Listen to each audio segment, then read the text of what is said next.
Sociedad 3.0 Multimedios presenta.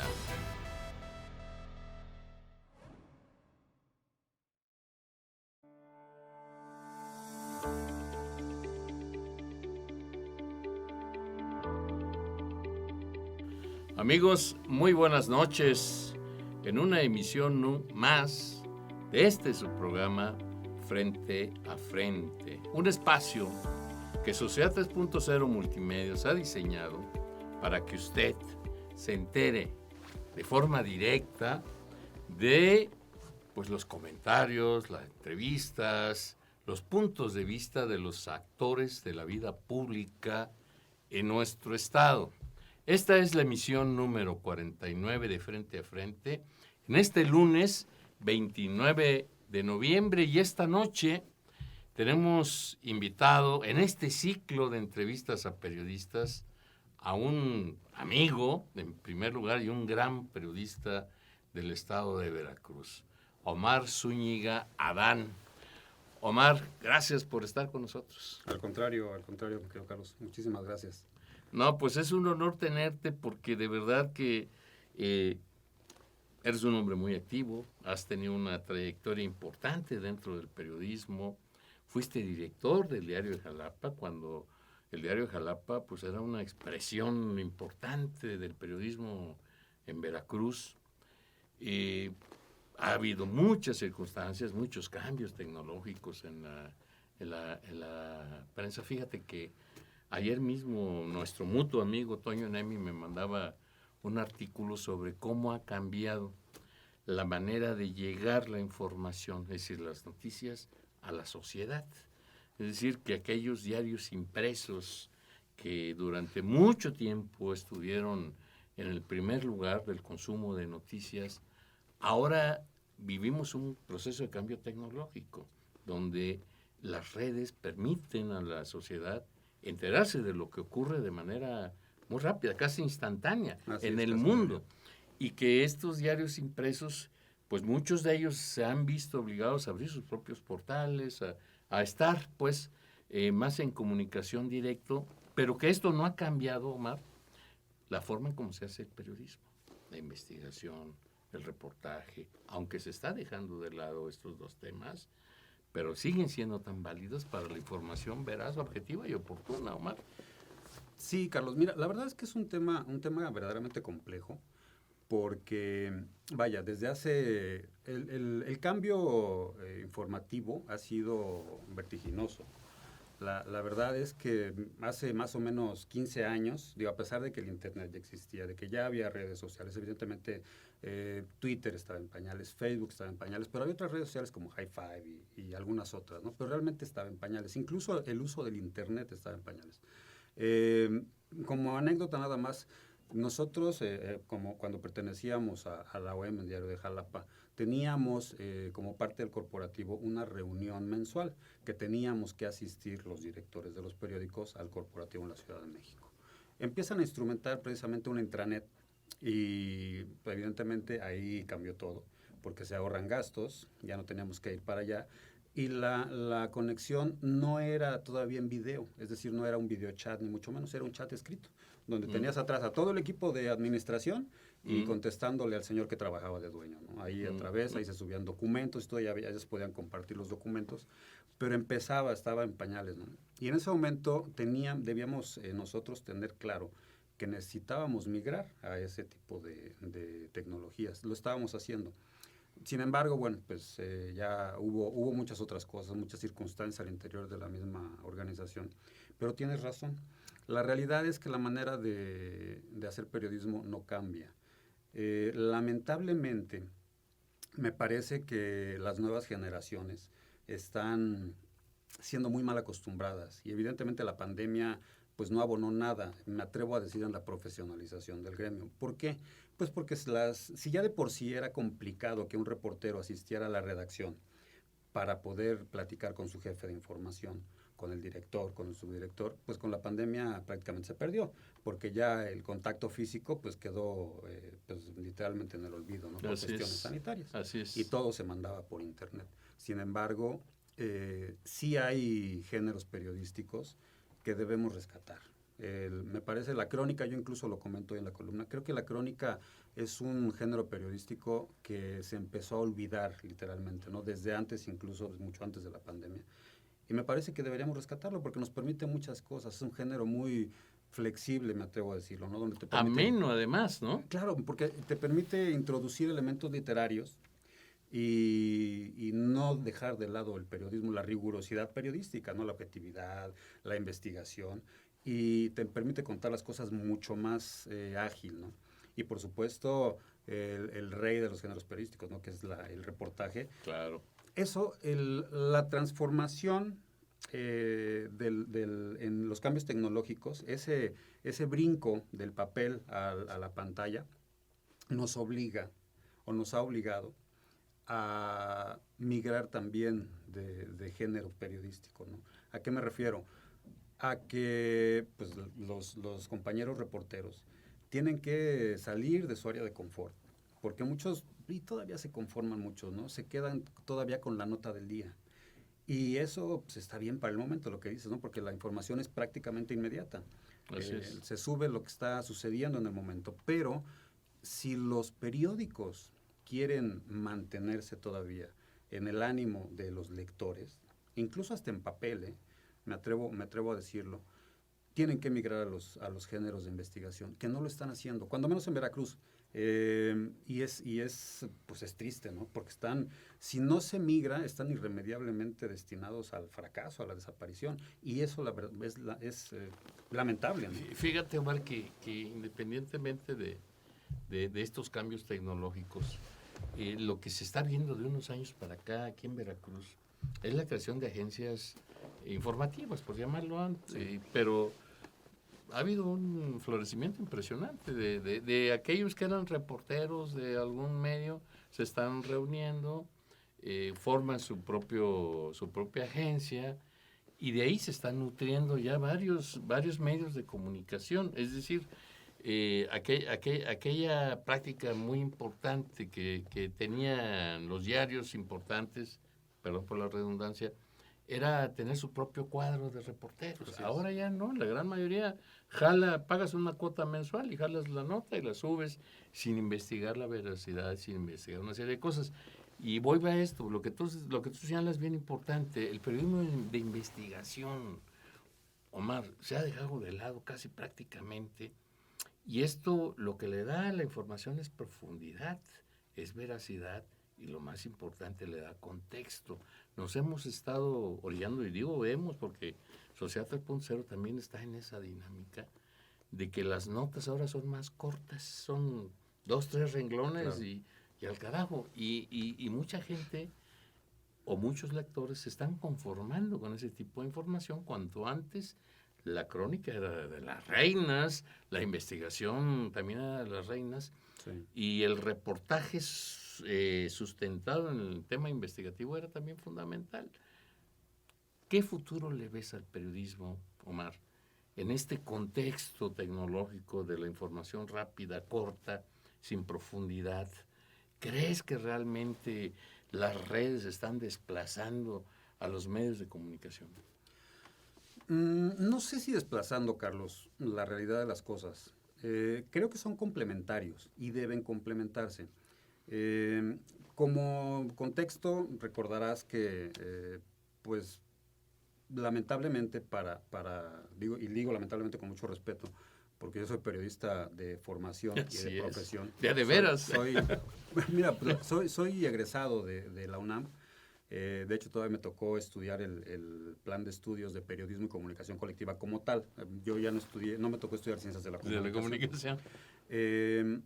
Y en ese sentido fue pues triste, ahorita no recuerdo, no tengo en la mente, de cuándo fue un decreto de la ONU, donde ellos decían precisamente en aras de la libertad de expresión y de los derechos humanos y la protección de los derechos humanos, que en su carta, insisto, no recuerdo cuál, que cualquier persona que estuviera informando por cualquier medio digital o escrito era considerado periodista. Es decir, no sé, sin sonar peyorativo, ni mucho menos, pero nos encontramos a Alferras, por ejemplo, ¿no? Por ponerte un ejemplo, Sí, ¿no? que está informando a través de Facebook, según la ONU, y es periodista. Entonces, bueno, pues esto viene a crear un problema. A lo mejor va a sonar fuerte lo que te voy a decir, pero me atrevo a decir que se empieza a prostituir el oficio, ¿no? En ese sentido solamente. Creo que son complementarios los medios, tanto el medio convencional, digamos, de alguna manera con las redes, porque si bien es cierto que la inmediatez de la información, llamémosle, o lo que le llamamos anteriormente a las redes, lo que eran los flashes informativos, tiene que complementarse necesariamente y abundar en la información. Fíjate que está ocurriendo, o estoy observando que hay un fenómeno, ahorita cuando menos en América Latina, he observado dos medios. Hay uno en Nicaragua y otro en Cuba. Cuba es Cuba Libre, no recuerdo, te paso los datos. Sí. Pero he estado en contacto con gente que trabaja, un editor y una reportera, y están haciendo reportajes. O sea, realmente, por eso digo que son complementarios, porque no creo que estén destinados al fracaso. Están haciendo muy buen periodismo, y mira que tanto Cuba como Nicaragua son ejemplos de una antidemocracia. Claro, la libertad de comunicación es restringida, ¿no? Exactamente, y fíjate que esta muchacha, evidentemente no voy a decir su nombre, me decía que por favor no se publicara su crédito, que solamente se le diera crédito al portal. Y aparte un tema, pues si no es irrelevante, es irrelevante en cuestiones de seguridad nacional, o que le pudiera importar al dictador a Daniel Ortega.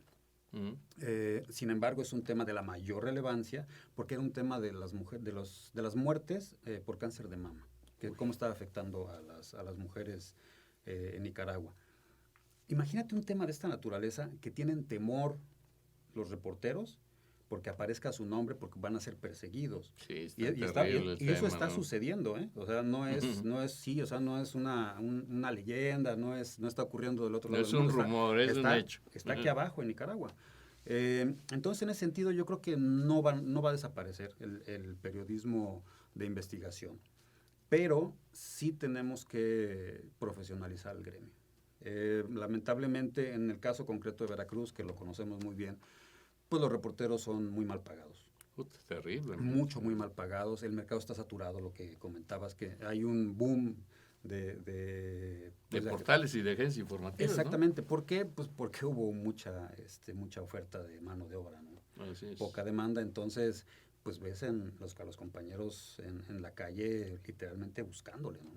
Ese es uno de los grandes temas en la profesionalización de mi gremio, ¿no? Del periodismo. Los medios de comunicación, Omar, tradicionalmente, sobre todo en Veracruz, tú has sido testigo de ello, sin ninguna duda, cómo los dueños se han apropiado de las ganancias de muchos medios por sus conexiones con el poder público. Y uno de los grandes temas, yo coincido contigo, es las prestaciones y los salarios de los periodistas. Están terriblemente mal pagados cuando son pagados, porque hay una gran mayoría que trabaja por una nota, les dan 5 pesos por una nota. Es terrible la circunstancia. Pero Omar, vámonos un poquito más para atrás, porque pues poco se sabe de tu trayectoria como periodista. ¿Cómo llegas al periodismo? ¿Cómo se da este proceso?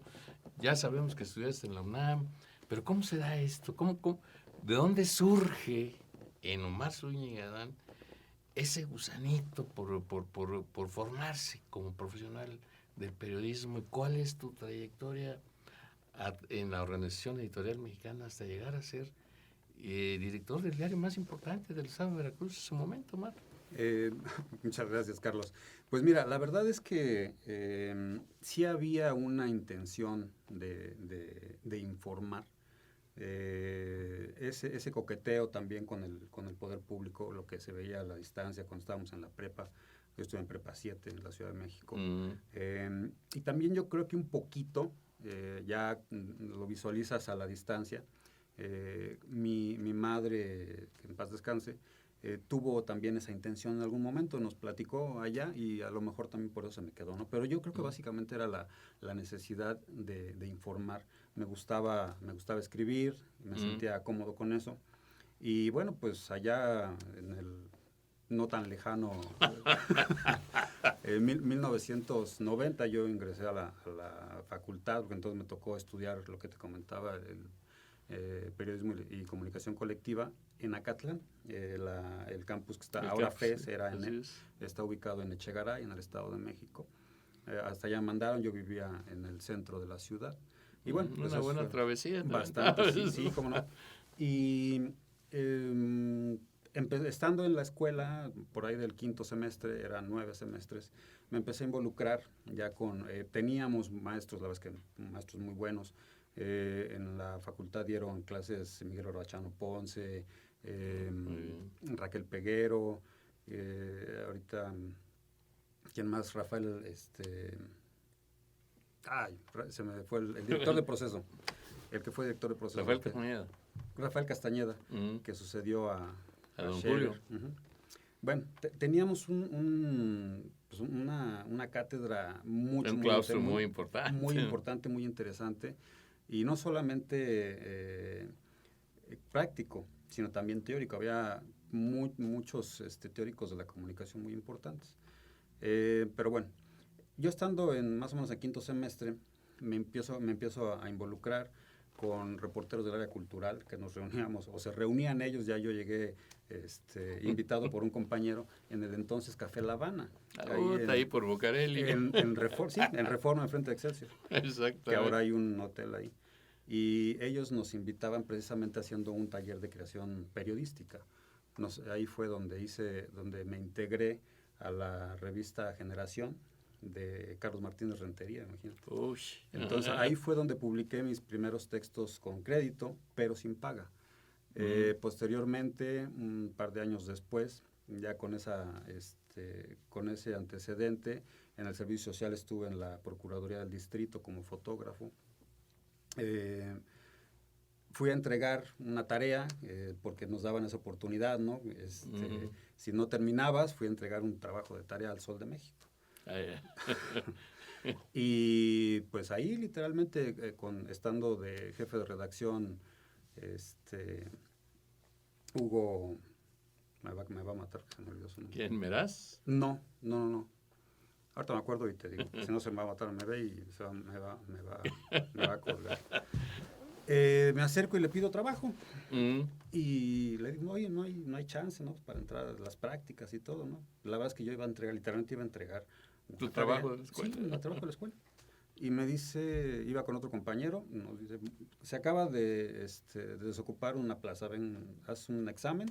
Presentamos los dos en ese momento el examen. Dije, bueno, no nos vamos a quedar. El clásico, ¿no? Yo te hablo. Unas semanas después nos estaban hablando a los dos porque se desocupó una plaza de corrector de estilo y otra plaza de corrector de planas. Entonces, pues quedamos los dos, empezamos a trabajar. Mi primer salario lo cobré el 29 de julio de 1993. Qué bonito se siente, ¿verdad? Sí, cómo no. Y a partir de entonces, bueno, pues es la donde yo me inicio. Ahí, porque hice las dos labores, corrector de estilo y corrector de planas. Mira. Era entrar a los dos, como se habían abierto las dos plazas y éramos dos, el jefe de redacción pues no quiso darle preferencia a ni uno ni otro.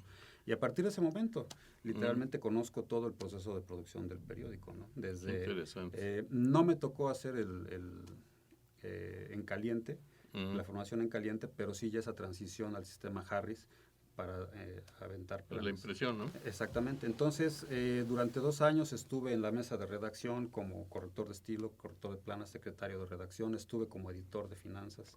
Pasé por todos lados. Ahí uno de mis grandes maestros, Edgar González, que fue también gran periodista de finanzas, ya ahorita retirado, nada más tiene una columna. Y a partir más o menos del 4º año que estaba yo en la organización, me invita el licenciado Guillermo Chao a incorporarme a la agencia de información que tenía la organización, ya como responsable. Sí, pues se nutría todo el sistema, ¿no? Exactamente. Ahí es donde yo me pongo ya en contacto directo con don Mario Vázquez Raña, y nos invitan a hacer un plan, un programa de alta dirección. Le gusta la evaluación que saqué, el trabajo. Me invita como subdirector del Sol de México. Un año después de la subdirección del Sol de México, me hace la invitación, muy entrecomillada, porque me invita a su oficina un viernes por la tarde y me dice, ¿qué tal, subdirector? ¿Cómo está? Bien, señor, muchas gracias. Oiga, pues se va el lunes a Jalapa. Ay, caramba. Sí. Digo, está bien, señor, gracias. ¿Y qué vamos a hacer? ¿No? Va por 3 meses. Necesito que me eche la mano allá. Y bueno, pues esos 3 meses, para no hacerte el cuento largo, se convirtieron en prácticamente 10 años. ¿Viniste a estudiar a Pepe Valencia o a Sonia? A Sonia. A Sonia. Sí. Yeah. Inicialmente, efectivamente, venía por 3 meses. Ya un año después me ratifica. Un año después, imagínate. Se viene el tiempo, prácticamente, te digo, fueron 10 años. Después de ahí me invita nuevamente al corporativo. De ahí me incorporo a la agencia otra vez como responsable. De ahí me manda a Tepic a abrir un periódico. Me toca fundar el Heraldo de Nayarit, de la organización. Me mandó prácticamente al matadero porque me dio una semana, y va a sonar a lo mejor medio pretencioso lo que te voy a platicar, pero me dio una semana para montar el periódico, con el apoyo del Occidental, ciertamente, pero en una semana fui a seleccionar personal, lugar, y llegué un lunes y el próximo lunes ya estábamos circulando. Incluso me tocó entrevistar en ese momento al tristemente célebre Roberto Sandoval. Entonces, es aquel que robaba poquito. También me tocó entrevistar. Exalcalde de San Blas, ¿no? Exactamente. No, Roberto Sandoval ahorita me parece que está detenido, ¿no? Sí, se fue el procurador. Está allá en Estados Unidos, ¿no? Así está detenido. Sí. Era precandidato en ese momento al gobierno de Nayarit. Fíjate. Ya posteriormente me invitan acá en Jalapa, recibo una invitación para fundar el periódico La Razón, que venía, estaba por abrirse, hubo problemas ahí con el inversionista.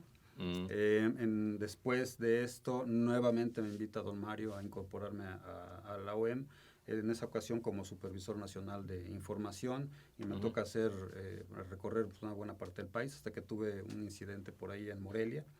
Me regreso para acá, a Jalapa, me invitan los hermanos Sánchez Macías a incorporarme a los Heraldos, ¿no? Exactamente, me toca dirigir el Heraldo de Jalapa, el Heraldo de Veracruz, y en ese inter me invita Luis Ángel Bravo como coordinador de comunicación. De ahí de la Procuraduría, de la Procuraduría. Era todavía Procuraduría. Era Procuraduría, ¿no? Nosotros nos toca la transición de Procuraduría a Fiscalía. A Fiscalía, así es. Oye Omar, y bueno, una trayectoria sin duda importante dentro de los medios de comunicación. ¿Cómo sentiste tu llegada a Veracruz? Porque pues de la Ciudad de México es otro contexto muy diferente aquí a la aldea. ¿Cómo te sentiste cuando llegaste como director de un periódico como el Diario de Jalapa, donde tenías relaciones con los del poder, claro, con la sociedad? ¿Cuál fue tu experiencia como director de Diario de Jalapa? La realidad, Carlos, fue una experiencia extraordinaria. Yo ya estaba pensando salir de la Ciudad de México porque tenía una hija pequeña y la situación en la Ciudad de México era complicada en ese momento. Seguridad, movilidad, ¿no? Ya pasaba terrible, todos los que hemos vivido en México sabemos de movilidad, sí. 1 a 2 horas para trasladarse, para trasladarse de un lado a otro, y luego el regreso, sumarle otro tanto. Entonces ya había planes. La verdad es que fue coyuntural la llegada a Jalapa. Yo Jalapa lo conocía, había venido una vez anteriormente, hacía algunos años, y fue literalmente para acompañar a mi hermano, pues, a quien tú conoces. Un amigo. Exactamente, vino precisamente a ver las cuestiones de unas serpientes ahí con otro amigo. Y era la única experiencia que yo tenía en Jalapa. Entonces, llegando acá, pues sí cambia un poco la dinámica, ¿no? La dinámica personal y profesional. Sí, pues estás acostumbrado a otro ritmo. Total y absolutamente. El súper dinámico de la Ciudad de México a la provincia, ¿no? Exactamente. Yo estuve viviendo 1 año literalmente en el Hotel Jalapa. Sí, ahí es a donde llegaban, donde los mandaban, ¿no? Sí. No había casa de la organización acá. Y fue una transición muy bonita, las grillas, ya sabes, de todos lados. De siempre, ¿no? Sí, yo llegué como director de Diario Jalapa, como el director más joven, de hecho, llegué de 29 años. Aquí estamos muy chavos. Sí. Entonces, bueno, pues también eso, tanto al exterior como al interior, sí causaba ahí cierto resquemor, ¿no? Sobre todo al exterior. Llega un director de fuera, chilango, aparte de todo. Y joven, chavo, entonces pues hay que ganarse el respeto, ¿no? Te quisieron chamaquear, en pocas palabras. Sí, la realidad es que sí, entonces bueno, pues también hay que demostrar, digo, halago en boca propia y vituperio, pero finalmente pues se tiene que demostrar, y ahorita es con los chavos también que están llegando, que la experiencia y la juventud no están peleadas, ¿no? Así es.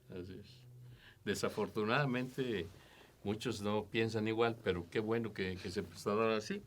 Oye, Omar, y ahora formas parte del grupo de los 10, que es un grupo muy importante de periodismo. Hace un par de días, el jueves, me parece, presentaron un libro muy interesante sobre Orizaba, el cambio en los últimos 10 años, me parece, algo así se llama el libro, ¿no? Sí, así es. Donde ustedes, como periodistas, hacen aportes. Es decir, no es que desconozcan el género literario de hablar de otros temas que no sean los informativos, aunque esa también es información, obviamente, ¿no? Fue un evento muy interesante. ¿Cómo es que surge cómo es que te integras al grupo de los 10? Y luego, ¿cómo es que surge esta idea de incursionar en el género literario más? La incorporación al grupo de los 10, mi querido Carlos, fue coyuntural. Fue gracias a propuesta de Sergio. De Sergio, nuestro estimado amigo. Que va a estar aquí con nosotros la próxima semana, Sergio. Yo me lo saludo. Sí, claro. Sí, Sergio González Levet fue a propuesta de él, lo cual le agradezco. Yo retomo también todo este asunto porque me incorporo, como bien sabes, igual como coordinador de comunicación social ahí con la campaña de Raúl Arias. De nuestro amigo mutuo querido, así ¿no? es, sí, que ahorita anda en el Cono Sur. Así es, anda por allá. Y posteriormente con Rafael Vela. Entonces, me hacen la invitación a incorporarme al grupo de los 10, lo cual le agradezco mucho, insisto, a Sergio. Y en esas comidas que tenemos con con la gente protagonista de la cuestión política y social del Estado, económica, viene Juan Manuel Díez, alcalde electo de Orizaba, precisamente. Y por segunda ocasión. Tercera ya. Tercera, sí. Y empieza a platicar sobre las bondades de Orizaba, ¿no? Entonces le decimos, oye, pues invítanos, ¿no? Para saber si es cierto lo que estás diciendo. Es decir, la información de primera mano. Nos invitan a Orizaba, vamos un grupo de personas, 9, 10 personas, 9. Y efectivamente, o sea, vamos, la anfitrionía del alcalde, Igor Rojí, en coordinación precisamente con Juan Manuel. Y la verdad es que constatamos este asunto de Orizaba que se ha transformado en 15 años, en 14 años realmente, sí. A través del grupo Orizaba, ¿no? Encabezado ciertamente por Juan Manuel Díez, pero es un proyecto de gran visión. Y eso es un ejemplo de lo que se tiene que hacer en la administración pública. Porque hay una administración, digo, y honestamente no tengo ni comisión, ni chayo, ni mucho menos. Hablo de lo que vimos, porque es una administración donde se optimizan los recursos públicos. Y a raíz de esta experiencia, tuvimos la idea, y le doy evidentemente el crédito a quien lo tuvo, Luis Emanuel Domínguez, que es un periodista también reconocido de aquella zona, en hacer precisamente un libro sobre nuestras experiencias, ¿no? Porque todos publicamos evidentemente de la experiencia que hemos tenido de la visita a Orizaba. Y él nos coordina y pues le dimos para adelante, ¿no? Sacamos el libro en muy poco tiempo. Y una acotación, mi querido Carlos, que es importante señalarlo. Este esfuerzo que hicimos es un esfuerzo que ciertamente creo que no tiene precedente en el estado de Veracruz. Así es. Pero es un esfuerzo aparte individual, es un esfuerzo nuestro, donde no tenemos patrocinio de nada, ni de nadie. O sea, nosotros gastamos, nosotros invertimos. Ustedes invirtieron la impresión. Sí, claro. Sí, nosotros pagamos los libros, ¿no? Precisamente en ese afán de querer dejar un documento, ¿no? que trascendiera el tiempo, lo que no pasa con las redes, por ejemplo, ¿no? Que es una de las grandes ventajas que tiene el periódico. El periódico se queda, y las redes se van, aunque se quede por siempre ahí en internet, pero es fugaz la información. Así es, la memoria colectiva es muy chata. Exactamente. Entonces, ¿qué es lo que hacemos? Aportamos textos periodísticos. No pretendemos ahorita, en este momento, trascender a lo literario. Creo que salvo Sergio, que tiene la formación literaria, porque él es escritor, los demás somos periodistas, ¿no? De oficio y de formación.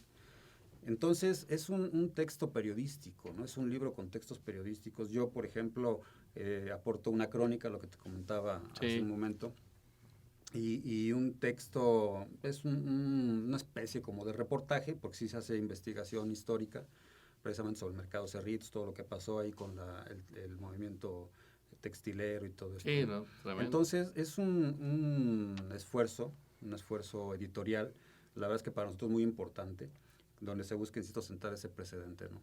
Que se quede un documento, pues se va a quedar para la historia, ¿no? Así es. Fíjate que precisamente esa es la importancia de este esfuerzo. El que ustedes, periodistas profesionales, le den por el lado de la generación literaria, pues me parece un hecho muy significativo, y como tú señalas, el primero en Veracruz, que se hace un esfuerzo de esa naturaleza con recursos propios. Me imagino, Mar, que pues por la formación de Sergio y el impulso de todos ustedes, pues no será el único esfuerzo que se desarrolle, porque hay muchos temas en Veracruz, y a eso voy contigo, esta pregunta final, Omar. ¿Y cómo ves la situación política en Veracruz? ¿Cómo ves la situación económica en Veracruz? Mira, es una pregunta, pues me parecería obvia, pero bien complicada de contestar, y a la vez simple. ¿Por qué? Pues porque lo que salta a la vista es que estamos viviendo pues, un atascadero, ¿no? La realidad de las cosas. No se ve para dónde, al menos yo no veo para dónde. Veo que no hay planeación, que estamos como en un gobierno de ocurrencias, partiendo de lo particular hacia lo general. En el caso de Jalapa, pues fue un gobierno donde me atrevo a decir que hubo 4 años perdidos. Terrible. Fue un gobierno de ocurrencias. Yo creo que de los peores de la historia de nuestra capital. Probablemente el peor, ¿no? Sí, yo creo que Hipólito tristemente va a pasar a la historia de Jalapa y de Veracruz como el peor alcalde que ha tenido la capital, ¿no? Tuvo la mejor oportunidad de su vida. Así de trascender, de trascender bien, y ahora pues va... La soberbia y la falta de sensibilidad le ganaron. Exactamente, sí. Y es bien importante lo que mencionas, porque un gobernante, un líder como tal, debe tener la humildad de conocer... Y la sensibilidad. Exactamente, de conocer sus limitaciones. Así es. Y en ese sentido actuar en consecuencia. Si no sabes, pues rodéate de gente que sepa, ¿no? Claro. Como aquel dice, oye, yo no sé, pero tengo el teléfono del que sabe. Sí, sobre todo. Sí, entonces, pues Hipólito no lo tuvo, y la verdad es que hay... pues terrible lo que está pasando. Desencanto entre los jalapeños. Total y absolutamente. Fíjate que de 9 de cada 10 de los habitantes de la ciudad, los que he tenido oportunidad de conversar, se expresan muy mal de esta administración, Omar. Claro. O sea, no solamente hablan de ineficiencia, sino lo que a mí me parece más grave es que hablan de corrupción, que se supone que llegaron para limpiar ese tema de la corrupción en desarrollo urbano, en obra pública, en comercio. Se habla de corrupción, Omar, y eso pues da desencantado y desengañado a la gente. Entonces, yo no sé cómo venga la próxima administración de Ricardo Boet. Ojalá y venga para bien de la ciudad, porque necesita recuperar ese tiempo perdido que tú señalas de la administración municipal. Pero como tú bien señalas, Hipólito Rodríguez Herrero se va como uno de los peores, si no es que el peor, alcalde de la capital del estado, y eso es una cosa seria, ¿no? Sí. Pero eso no hay que responsabilizar, ¿no? Finalmente él tiene su perfil, pero quien lo nombró está ahí todavía, y quería meter a otra gente ahí también a competir por la alcaldía, Omar.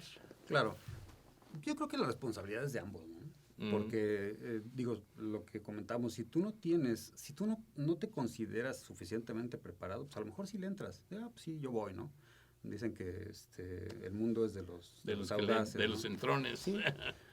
Pero pues debes tener la humildad, lo que comenta, la sensibilidad de rodearte de gente que sepa, de saber, no, pues yo, a ver, que de Bachar, por ejemplo, ¿no? Visto está que él no sabe lo que es ese tema de la rehabilitación de calles y avenidas. Pues rodéate de gente que sepa, ¿no? Claro. De un ingeniero vial que tenga, pues más o menos la noción de qué es lo que está haciendo y que te ayude. ¿Por qué? Porque en la medida en que tú lo hagas bien, en que él lo haga bien, tú vas a quedar bien, ¿no? El Así alcalde es. va a quedar bien. Y tenía la oportunidad de su vida, pero no lo hizo. Entonces, probablemente sea una responsabilidad compartida. Sí, sin duda. 3 años de administración de Cuitlavo García Jiménez. Acaba de pasar su informe de gobierno, de actividades. ¿Cómo ves el tema? Pues mira, yo creo que es un reflejo, lamentablemente, de lo que está pasando a nivel federal.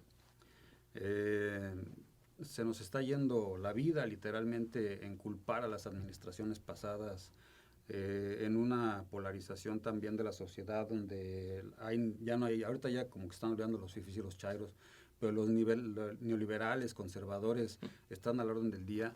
Y pues un reflejo, ¿no? Es una administración espejo de la administración ¿De la federal? Pues sí, donde no hay, yo no veo tampoco, que haya pues obra, cuando menos obra pública, ¿no? Que haya una planeación, que haya un objetivo claro.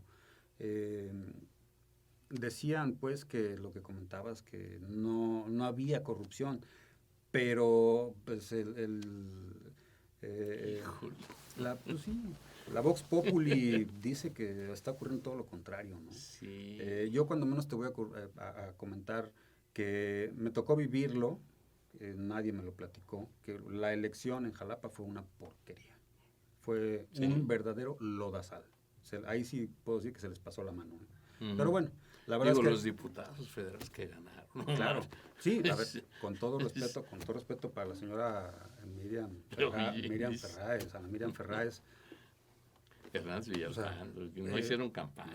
Rafa es nuestro amigo, pero no hizo campaña. Claro, el autonombrado Rafa Hernández Villalpando, paleta chupada, ¿no? Sí.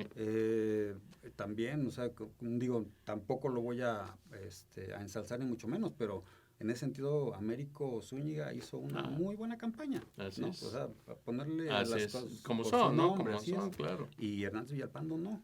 El caso de Ana Miriam Ferráez, ¿no? Terrible, o sea, ¿no? Insisto mucho, mucho respeto a la señora Ana Miriam. Sí, pero ahí atrás hay toda una estela turbia, cuando menos. Claro. ¿No? Y vaya, el caso de Cuitláhuac me parece también muy lamentable, ¿no? Muy lamentable porque está dejando hacer a su gabinete lo que sea. Pues no se vislumbra, y insisto, es Vox Populi, que no hay gobernador, ¿no? Que el gobernador está en la oficina de al lado, está precisamente en la número 2. En la número 2, que es la oficina que está viendo ahí hacia Enríquez y Parque Juárez, ¿no?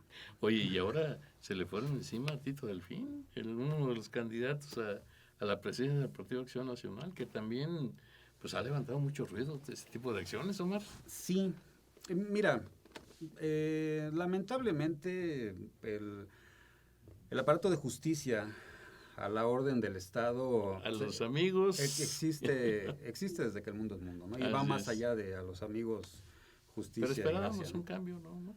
Claro, se esperaba un cambio. Así se vendieron. Exactamente. Y yo no estoy seguro. Hoy es lunes. Ayer, el sábado mismo, la senadora con licencia Indira Rosales, que es la candidata general, ¿no? a la secretaria general del Comité Directivo Estatal del PAN, hizo acusaciones directas sobre Joaquín Guzmán, que es el otro contendiente a la presidencia, que es el presidente ahorita con licencia. Así es. Yo podría asegurar, querido Carlos, que pues es una regla básica, ¿no? del arte de la guerra, divide y vencerás. Y se lanzó muy feo, ¿no? ¿Se fracturó? Exactamente, se lanzó total y absolutamente de frente contra Joaquín, que aparte se ha mostrado ahí ciertamente mesurado, pero pues yo creo que la instrucción de detenerlo y de poner directamente a Joaquín Guzmán Avilés, pues no es por parte del gobierno esa intención, ¿no? Yo creo que la intención es precisamente fracturarlos. O sea, yo no creo que al gobierno le interese tener a Joaquín Guzmán Avilés como presidente del PAN, porque él ha dado muestras de que ha sido, al final del día, oposición. Sí, combativo. ¿No? Exactamente, Joaquín, y que se ha deslindado, que ha regresado pues a los orígenes del de panismo. PAN, del Partido de Acción Nacional. Exactamente. Y bueno, pues son dos grupos ahí totalmente identificados, que uno es el de los Yunes y el otro es precisamente el del PAN tradicional por llamarlo con, así, ¿no? con Julen y precisamente con el Chapito. Al final del día, pues el que está dividido es el PAN. ¿Y a quién le conviene un PAN dividido? ¿No? Entonces, al gobierno. Claro, entonces en lugar de cerrar filas, pues ahí sí yo creo que se fueron de bruces, ¿no? bruces. Omar, finalmente un mensaje que le quieras dar a nuestra comunidad, a nuestro auditorio, con respecto a los temas de Veracruz, a los temas del periodismo, Omar, por favor. Pues mira, yo, Carlos, de entrada agradecerte la invitación y pues solamente creo que hacer un llamado a los compañeros, a los colegas periodistas de todas las generaciones, nuevas generaciones, evidentemente la vieja guardia, a ser responsables. Creo que tenemos que ser responsables y hacernos responsables de lo que publicamos, de lo que decimos en cualquier medio donde estemos trabajando, porque creo que con base en eso, con base en la responsabilidad, vamos a tener credibilidad, vamos a apoyar mucho más a la sociedad en la que nos desarrollamos. Decía Francisco Zarco que nunca publiques como periodista lo que no puedas sostener como hombre, y creo que en este sentido pues cobra vigencia este dicho pues más de 100 años después. Yo es el llamado que haría precisamente a conducirnos con responsabilidad, a no caer en mentiras, ¿no?, al momento de informar. Muy bien. Muchas gracias, Omar, por tu tiempo, por la generosidad de tu tiempo de venir aquí a conversar con nosotros. Y bueno, pues la mejor de las suertes en tu trayectoria pública y profesional del periodismo. Muchas gracias. Esperemos que así sea y bueno, pues aprovecho de una vez, ya estamos cerca del fin de año para que sea un extraordinario año el 2022 y que tengamos muchas suerte ahorita con esta nueva variante del COVID. Ok, muchas gracias. Muchas gracias. Pues muchas gracias a ustedes que nos hacen el favor de sintonizarnos a través de sus dispositivos electrónicos. Esta fue la emisión número 49 de Frente a Frente del periodista Omar Zúñiga. Muy buenas noches, soy Carlos Luna Escudero. Como siempre, un honor y un gusto estar con ustedes. Hasta la próxima.